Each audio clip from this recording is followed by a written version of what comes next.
تفتان سے ہمارے bureau chief سلیم ساسولی بلوچ کے مطابق تیز ہواؤں سے تفتان میں بجلی کے کئی کھمبے گر گئے۔ کیسکو ٹیم نے بروقت کارروائی کرتے ہوئے بجلی بحال کر دی۔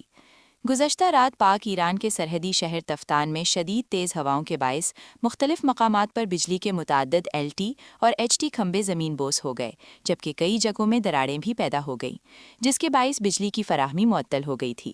سب آفس کیسکو تفتان کے انچارج سردار بشیر احمد محمد شہی نے تیز ہواؤں اور نامساعد حالات کے باوجود کیسکو عملے کے ہمراہ ہنگامی بنیادوں پر مرمتی کام کا آغاز کیا۔ عملے نے جان جوخم میں ڈال کر تیز ہواؤں کے دوران متاثرہ علاقوں میں کام جاری رکھا اور قلیل وقت میں تفتان اور گرد و نواح کے علاقوں میں بجلی کی فراہمی بحال کر دی۔ اس موقع پر سردار بشیر احمد محمد شہی نے بتایا کہ گزشتہ رات آنے والی تیز ہواؤں کے نتیجے میں تفتان میں کئی ایل ٹی اور ایچ ٹی کھمبے گر گئے اور متعدد کھمبوں میں دراڑیں پیدا ہوئیں۔ تاہم صارفین کو بجلی کی سہولت فراہم کرنے کے لیے کیسکو ٹیم نے مسلسل محنت سے کام کیا اور بجلی بحال کر دی۔ انہوں نے کیسکو کے اعلیٰ حکام سے مطالبہ کیا کہ تفتان میں گرنے والے کھمبوں کی جگہ نئے کھمبے فراہم کیے جائیں تاکہ مستقبل میں ایسے واقعات سے بچا جا سکے۔